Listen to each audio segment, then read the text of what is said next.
وللناس حب لطول البقاء فيها وللموت فيهم دبيب وللدهر شد على أهله فبين مشت ونبل مصيب ألا كل ما هو آت قريب وللأرض من كل حي نصيب وللناس حب لطول البقاء فيها وللموت فيهم دبيب وللدهر شد على أهله فبين مشت ونبل مصيب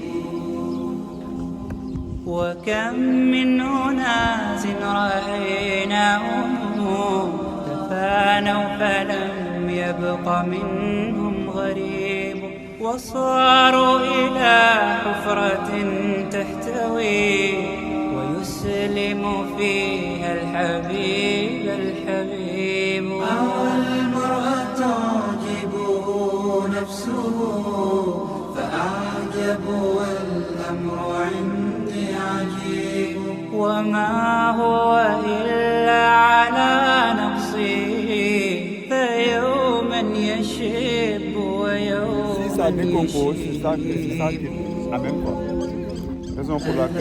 كل ما هو آت قريب وللأرض من كل حي نصيب وللناس حب لطول البقاء فيها وللموت فيهم دبيب وللدهر شد على أهله فبين مشت ونبل مصيب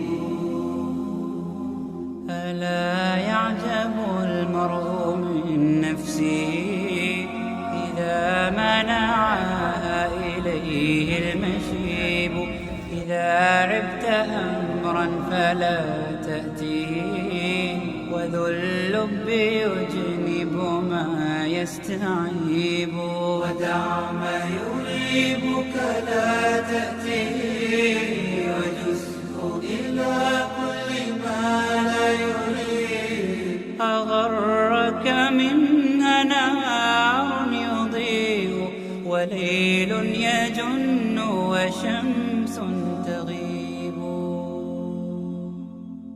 فلا تحسب الدار دار الغرور ألم تدري أنك فيها غريب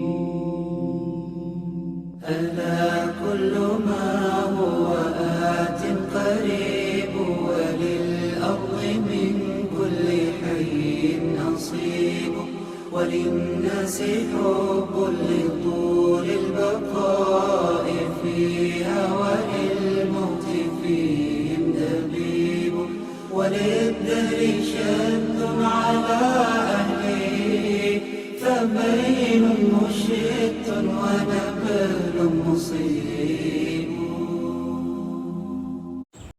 تبلوا بالقليل من القليل تبلوا بالقليل من القليل وهي الزاد للسفر.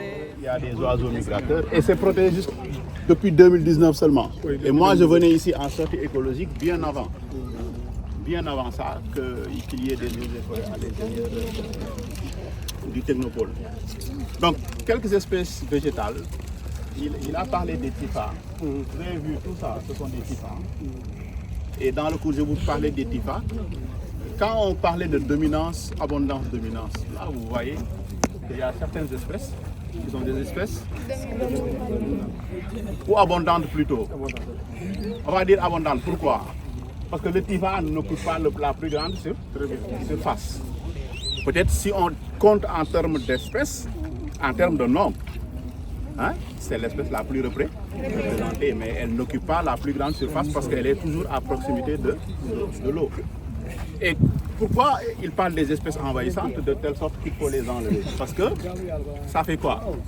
Ça va éliminer les autres espèces concurrentes. Citrosperma, sénégalensis. C'est l'espèce là. Oui. Généralement, c'est généralement des espèces linéissantes qui vivent à même le sol. Quand vous parlez des strates, c'est la strate la plus basse, généralement qu'on appelle la strate mucinale. Après, vous avez la strate herbacée, qui est les herbes et les autres produits. Le Tamarin, Dakar, même gâteau, arachide, les légumineuses, haricots. Ce sont les légumineuses. Celui-là, c'est Prosopis. Prosopis.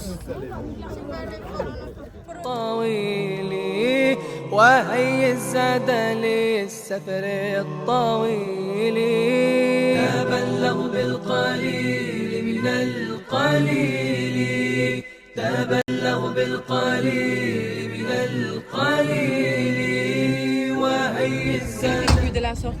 L'objectif, c'est de permettre aux élèves d'entrer en contact avec le milieu et de voir par eux-mêmes les théories de l'écologie, les interactions, les espèces animales, végétales. Et c'était le lieu de voir par eux-mêmes.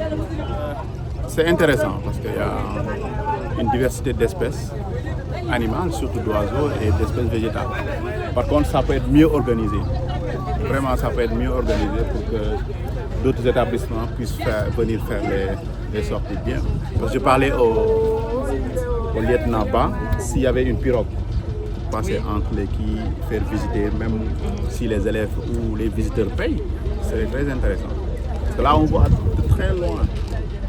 Moi-même, je n'ai jamais attrapé un serpent. J'ai osé aujourd'hui en tenir un, donc déjà pour ça, c'était parfait. Et ça permet également aux élèves de sortir des 4 murs là. Rien que ça, c'est une réussite.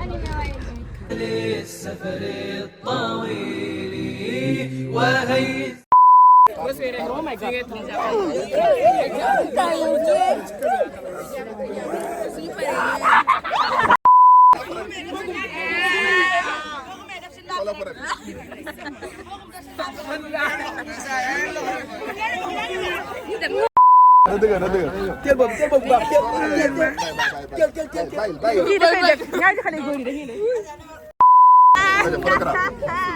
monsieur Diouf pour loox. yaa ngi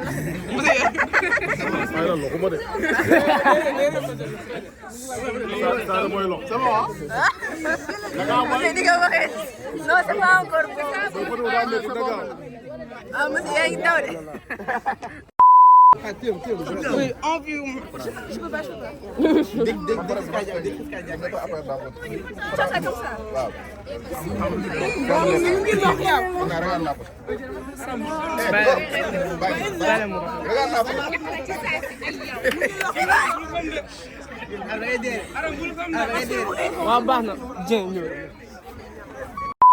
Comment ça? Ouais, victime de Janbi. Explique-nous pourquoi tu es en train de... Xuma dama ka téye rek ma sànniwaat ko après may dox.